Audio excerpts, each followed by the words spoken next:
മുത്തശ്ശി തിരികെ ബ്യോളിനെ കൂട്ടിക്കൊണ്ടൊക്കെ പോകുവാനായിട്ട് ബുക്ക് സ്റ്റോളിലൊക്കെ എത്തുമ്പോഴത്തേക്കുമായിരുന്നു ബ്യോൾ ഇവിടെ വന്നിട്ടേ ഇല്ല എന്നൊരു കാര്യമൊക്കെ മുത്തശ്ശിയുടെ അടുത്ത് മിയയുടെ ഹസ്ബൻഡ് ഒക്കെ പറയുന്നത്. മിയയുടെ ഹസ്ബൻഡ് ബ്യോളിനെ അന്വേഷിച്ചൊക്കെ പോകുന്നു. ഉൺഹോനെ വിളിച്ചിട്ട് കിട്ടാതെയൊക്കെ ആക്കുമ്പോഴത്തേക്കും മുത്തശ്ശി സുഹുണെ കോൾ ചെയ്തിട്ട് കാര്യങ്ങളെല്ലാം തന്നെ പറയുകയാണ്. അങ്ങനെ ഇരിക്കെ സുഹുണും പോലീസിനെയൊക്കെ കാര്യം അറിയിച്ചിട്ടുണ്ടായിരുന്നെന്നും ഞാനും ബുക്ക് സ്റ്റോറിലേക്കൊക്കെയാണ് പോകുന്നതെന്നുമൊക്കെ ഇപ്പോൾ ഉൺഹോനെ വിളിച്ചറിയിക്കുന്നു. അപ്പോഴാണ് ജിയോൺ ഉൺഹോനെ കോൾ ചെയ്യുന്നത്. ഞങ്ങൾ ബുക്ക് സ്റ്റോറിന്റെ ഒക്കെ വെളിയിൽ നിന്ന സമയത്ത് അവളൊരു സൈക്കിളൊക്കെ വന്ന് ഇടിച്ചിട്ടുണ്ടായിരുന്നു. അതുകൊണ്ട് തന്നെ അവളിപ്പോൾ ഹോസ്പിറ്റലിലാണ് ഉള്ളതെന്നൊക്കെ പറഞ്ഞിട്ട് ജിയോൺ ഹോസ്പിറ്റലിന്റെ അഡ്രസ്സൊക്കെ ഉൺഹോയ്ക്ക് നൽകുന്നു. ഹോസ്പിറ്റലിൽ എത്തുന്ന ഉൺഹോ ബ്യോള് ജിയോന്റെ ഒപ്പമൊക്കെ നിൽക്കുന്നത് കാണുകയാണ്. ഞാനൊരു പൂച്ചക്കുട്ടീനെയൊക്കെ രക്ഷിച്ചിട്ടുണ്ടായിരുന്നു. എനിക്കും കാര്യമായ പരിക്കൊന്നും തന്നെ പറ്റിയില്ല എന്നൊക്കെ ബ്യോൾ പറഞ്ഞു നിൽക്കുന്ന സമയത്ത് എങ്ങനെയാണ് ബ്യോളിനെ ജിയോൺ അറിയാവുന്നതെന്നൊക്കെ ഉൺഹോയും ചോദിക്കുന്നു. അതിന് മറുപടി പറഞ്ഞിട്ടുണ്ടായിരുന്നത് ബ്യോൾ ആയിരുന്നു. ബുക്ക് സ്റ്റോറിൽ വെച്ച് ഞാൻ പരിചയപ്പെട്ട ഒരു അടിപൊളിയായിട്ടുള്ള ചേച്ചിനെ കുറിച്ചൊക്കെ ഞാൻ പറഞ്ഞിട്ടില്ലായിരുന്നോ, അത് ഇതാണെന്നൊക്കെ പറഞ്ഞ് ബ്യോളും ജിയോണിനെ പരിചയപ്പെടുത്തിയൊക്കെ കൊടുക്കുന്നു.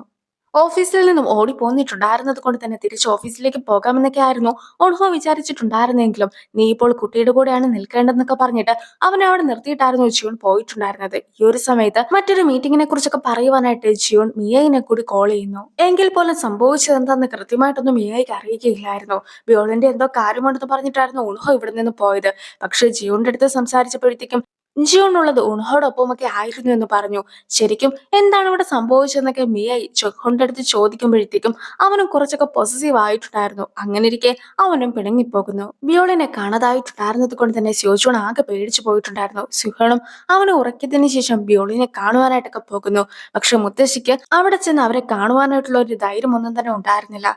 മുത്തശ്ശിക്ക് മിസ്റ്റേക്ക് സംഭവിച്ചത് കൊണ്ടാണ് ഇതുപോലെ ബ്യോളിന് അപകടമൊക്കെ പറ്റിയതെന്ന് പറഞ്ഞ് മുത്തശ്ശിയും നിൽക്കുന്നു. എങ്കിൽ പോലും ഇപ്പോൾ ബ്യോളിന് കുഴപ്പമൊന്നും തന്നെ ഇല്ല എന്നൊക്കെ പറഞ്ഞിട്ട് സുഹണും ബ്യോളിനെ കാണുവാനായിട്ടൊക്കെ പോകുന്നു.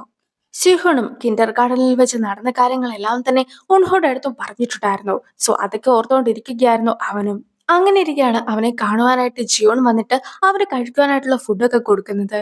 ബ്യോളിന്റെ കാര്യമൊക്കെ ആലോചിച്ചുകൊണ്ട് ഉൺഹോ വിഷമിച്ചൊക്കെ ഇരിക്കുന്നത് കാണുന്ന ജിയോണും നീ ബ്യോളിന് എപ്പോഴൊക്കെ ആവശ്യം വന്നിട്ടുണ്ടെങ്കിലും അപ്പോഴൊക്കെ ബ്യോളിന്റെ കൂടെയൊക്കെ നിന്നിട്ടുണ്ട്. അതുകൊണ്ട് തന്നെ നീ നല്ലൊരു അച്ഛനാണ്. നീ ഇപ്പോൾ ചെയ്യുന്നത് പോലെ തന്നെ ഇനിയും അവളുടെ കൂടെ തന്നെ ഉണ്ടാവണം. നീ ഒരുപാട് എഫോർട്ടൊക്കെ ഇടുന്നുണ്ടെന്നുള്ള കാര്യം അവൾക്കും മനസ്സിലാക്കുവാനായിട്ട് സാധിക്കുമെന്നൊക്കെ ജിയോണും പറഞ്ഞു കൊടുക്കുന്നു. സിഹുണും ഓടി ഹോസ്പിറ്റലിലേക്കൊക്കെ എത്തുമ്പോഴത്തേക്കും ഉൺഹോ ജിയോന്റെ ഒപ്പമൊക്കെ നിൽക്കുന്നത് കാണുകയാണ്. ഉൺഹോയും അവര് രണ്ടുപേരും അങ്ങോട്ടും ഇങ്ങോട്ടൊക്കെ പരിചയപ്പെടുത്തിയൊക്കെ കൊടുക്കുന്നു. പിന്നീട് ജിയോൺ പോവുകയും സിഹുൺ ബ്യോളിനെ കാണുവാനായിട്ടൊക്കെ പോവുകയും ചെയ്യുന്നു. ഗ്യൂറുമും ഒരു ആർട്ടിക്കിളൊക്കെ കാണുകയാണ്. അത് ബാക്കിയുള്ള ആൾക്കാർക്ക് കൂടി കാണിച്ചു കൊടുക്കുന്നു.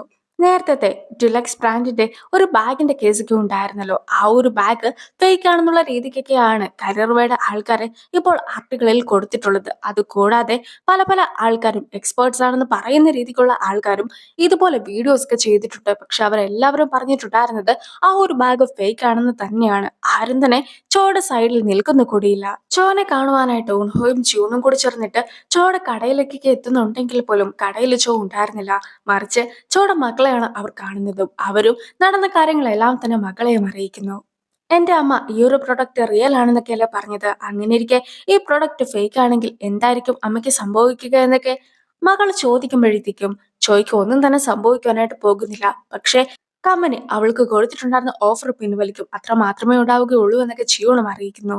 എന്റെ അമ്മ ആ ഒരു ബാഗ് റിയൽ ആണെന്നൊക്കെ പറഞ്ഞത് നിങ്ങൾ വിശ്വസിക്കുന്നുണ്ടോ എന്നൊക്കെ മകൾ ചോദിക്കുമ്പോഴത്തേക്കും നീ എന്താണ് അതിനെക്കുറിച്ച് വിചാരിക്കുന്നതെന്നൊക്കെ ജിയോണും തിരിച്ച് ആ ഒരു മകളുടെ അടുത്ത് തന്നെ ചോദിക്കുന്നു.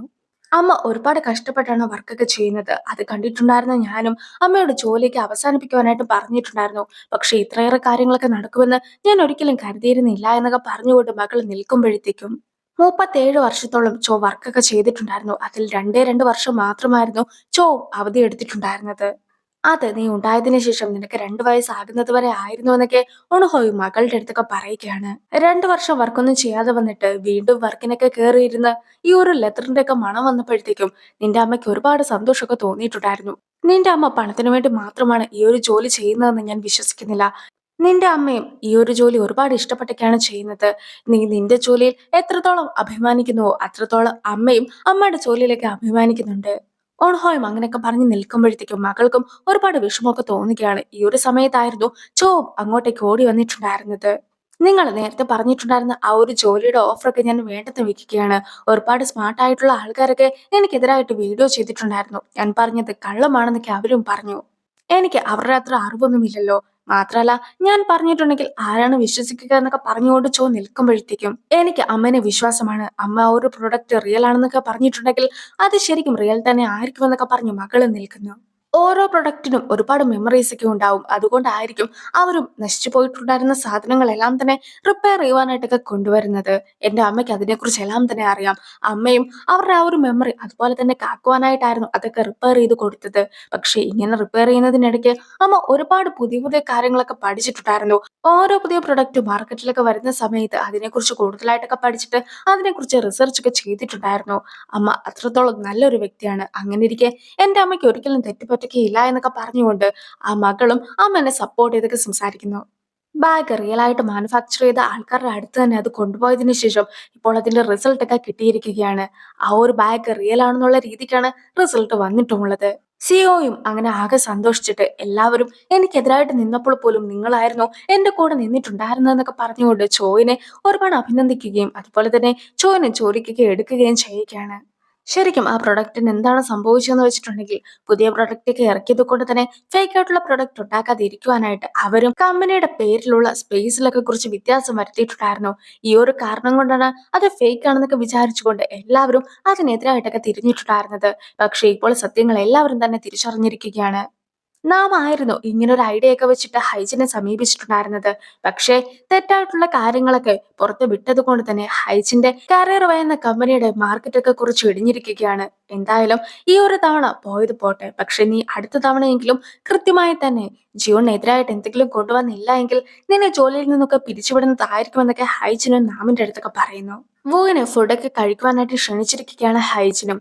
ഹൈജിന്റെ കമ്പനിയിലും വു പണമൊക്കെ ഇൻവെസ്റ്റ് ചെയ്തിട്ടുണ്ട്. നീ ഓരോ തവണയും ഇതുപോലത്തെ എന്തെങ്കിലും മിസ്റ്റേക്കിലൊക്കെ പോയി ചാടുന്ന സമയത്ത് എന്നെ വിളിച്ചു വരുത്തേണ്ട യാതൊരു വിധത്തിലുള്ള കാര്യവുമില്ല.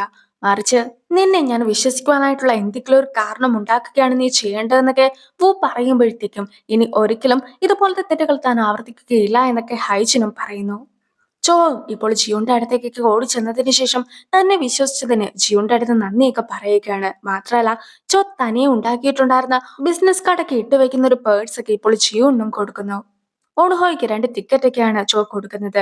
ഇത് എന്റെ മകൾ ഓർഗനൈസ് ചെയ്യുന്ന ഒരു പരിപാടിയാണ്. അങ്ങനെയിരിക്കെ നീയും പരിപാടിക്കൊക്കെ വരണമെന്ന് അവൾ പ്രത്യേകമായിട്ട് പറഞ്ഞിട്ടുണ്ട് എന്നൊക്കെ ആയിരുന്നു ചോവും പറഞ്ഞത്. എന്തായാലും പുതിയൊരു ജോലി കിട്ടിയ സന്തോഷത്തിലൊക്കെ ആയിരുന്നു ചോ ഉണ്ടായിരുന്നതും. ചോ തിരിച്ച് ജോലിക്കായിട്ടൊക്കെ അകത്തേക്ക് കയറി പോകുന്നു. ജിയോന്റെ അടുത്ത് നീ ഒരുപാട് മാറിപ്പോയി. ആദ്യമായിട്ടാണ് നീ ഒരാളെ വിശ്വസിക്കുന്നതൊക്കെ ഞാനും കാണുന്നത്. എന്ത് പ്രശ്നമുണ്ടായാലും അതിന്റെ എല്ലാ ഉത്തരവാദിത്തങ്ങളും നീ ഏറ്റെടുത്തോളാം എന്നൊക്കെ പറഞ്ഞിട്ടായിരുന്നല്ലോ നീയും ചോ പറഞ്ഞതുപോലെ തന്നെ ആ ഒരു പ്രൊഡക്റ്റ് ഒക്കെ റിയൽ ആണെന്ന് പറഞ്ഞിട്ടുണ്ടായിരുന്നു എന്നൊക്കെ ഉൺഹോ ചോദിക്കുമ്പോഴത്തേക്കും ആ ബാഗ് റിയൽ ആണോ ഫേക്ക് ആണോ എന്നൊക്കെ കണ്ടുപിടിക്കുവാനായിട്ട് ഞാൻ വൂവിന്റെ അടുത്തൊക്കെ പറഞ്ഞിട്ടുണ്ടായിരുന്നു. വൂവും കുറച്ച് ആൾക്കാരുടെ അടുത്തൊക്കെ അതിനെക്കുറിച്ച് അന്വേഷിച്ച് കഴിഞ്ഞപ്പോഴത്തേക്കും അത് റിയൽ ആണെന്നാണ് പറഞ്ഞത്. അതുകൊണ്ട് മാത്രമാണ് ചോ പറഞ്ഞ കാര്യങ്ങളൊക്കെ വിശ്വസിക്കുവാനായിട്ട് ഞാനും തയ്യാറായത്. അതല്ലാതെ ഞാൻ കണ്ണടച്ചൊന്നും ചോനെ വിശ്വസിച്ചതായിരുന്നില്ല എന്നൊക്കെ പറഞ്ഞ് ജിയോണും പോകുന്നു. ജിയോണ് വീണ്ടും കാറൊക്കെ മാറിപ്പോവുകയാണ്. അതുകൊണ്ട് തന്നെ നിനക്കിനി കാറ് മാറിപ്പോകാതിരിക്കുവാനായിട്ട് നമുക്ക് ആ കാറിൽ എന്തെങ്കിലും സ്റ്റിക്കർ ഒക്കെ ഒട്ടിച്ചാലോ. ബിയോളുടെ കയ്യിലാണെങ്കിൽ ഒരുപാട് സ്റ്റിക്കേഴ്സ് ഒക്കെ ഉണ്ടെന്ന് പറഞ്ഞ് പല പല സ്റ്റിക്കേഴ്സിന്റെ പേരൊക്കെ പറഞ്ഞു കൊടുക്കുകയായിരുന്നു ഉൺഹോയും. അങ്ങനെ ഇരിക്കുകയാണ് അവിടെ ചുങ്ഹോൺ എത്തുന്നത്. ചുങ്ഹോണിന് അവർ രണ്ടുപേരും ഒന്നിച്ചു നിൽക്കുന്നതൊന്നും തന്നെ ഇഷ്ടപ്പെടുന്നില്ല. അതുകൊണ്ട് തന്നെ ജിയോൺ നിന്നെ എന്തെങ്കിലും വഴക്കൊക്കെ പറയുകയാണെങ്കിൽ നീ എന്നെ അറിയിച്ചാൽ മതി. എനിക്കാണ് ജിയോണിനെ ഏറ്റവും നന്നായിട്ട് അറിയാവുന്നതെന്നൊക്കെ പറഞ്ഞ് നിൽക്കുകയായിരുന്നു അവനും. അതുകൂടാതെ പ്രൊഡക്റ്റ് റിയൽ ആണെന്നൊക്കെ തെളിഞ്ഞിട്ടുണ്ടായിരുന്നല്ലോ. അതിനെക്കുറിച്ചൊക്കെ ചുഹോൺ പറയുമ്പോഴത്തേക്കും ആ ബാഗ് റിയൽ ആണോ ഫേക്ക് ആണോ എന്നൊക്കെ ബാക്കിയുള്ള ആൾക്കാർ പറയുന്നതിന് മുമ്പായിട്ട് തന്നെ ജിയോണും ചോനെ വിശ്വസിച്ചിട്ടുണ്ടായിരുന്നു. അതുകൊണ്ടാണ് ഇങ്ങനൊരു വിജയവും ഞങ്ങൾക്ക് ലഭിച്ചതെന്നൊക്കെ ഉൺഹോയും പറയുന്നു. അങ്ങനെ ഇരിക്കെ ഉൺഹോയ്ക്ക് ഒരു കോളൊക്കെ വരുന്നത് കൊണ്ട് തന്നെ ജിയോണും ചുഹോണും കൂടി ഒന്നിച്ചായിരുന്നു ലിഫ്റ്റിലൊക്കെ കയറിയിട്ടുണ്ടായിരുന്നത്. അങ്ങനെ ഇരിക്കെ ഉൺഹോ നിനക്ക് ആരാണ് എന്നൊരു ചോദ്യമൊക്കെ ജഹ്ഹുണും ജിയോന്റെ അടുത്തൊക്കെ ചോദിക്കുകയാണ്. അവൻ എനിക്കൊരു സെക്രട്ടറി ആണെന്നൊക്കെ ജിയോണും മറുപടി കൊടുക്കുന്നു.